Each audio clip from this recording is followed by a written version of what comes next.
বাংলা সিনেমার বহুমুখী প্রতিভাবান অভিনেত্রী জয়া আহসান আবারও আলোচনায়। সম্প্রতি এক পডকাস্টে তিনি কথা বলেছেন নিজের ক্যারিয়ার, জীবনের দর্শন, পুরনো জিনিসের প্রতি ভালোবাসা এবং সামাজিক মাধ্যমের অভিজ্ঞতা নিয়ে। সোজাসাপটা আত্মবিশ্বাসী ভাষায় নিজের ভাবনা তুলে ধরেছেন তিনি।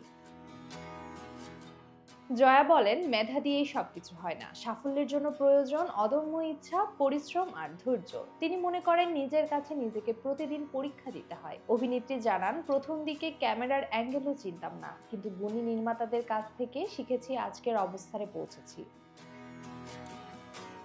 পুরনো জিনিসের প্রতি জয়ার আলাদা ভালোবাসা রয়েছে। তিনি বলেন, তার বাসায় প্রায় ২০০ বছরের পুরনো আলমিরা আছে, এমনকি যে খাটে তার জন্ম হয়েছিল সেটিও এখনো যত্নে সংরক্ষিত। জয়ার মতে অতীত শুধু অতীত নয়, এটি বর্তমান ও ভবিষ্যতের সেতুবন্ধন। সামাজিক মাধ্যমে নেতিবাচক মন্তব্য নিয়েও নিজের অভিজ্ঞতা শেয়ার করেন তিনি। জয়া বলেন, আমি কমেন্ট বক্স খুব একটা দেখি না, তবে যখন দেখি খারাপ লাগে সেই মানুষগুলোর জন্য যারা বাজে কথা লিখে যায়। তারা একদিন হয়তো থাকবে না, কিন্তু তাদের বলা কথাগুলো রয়ে যাবে।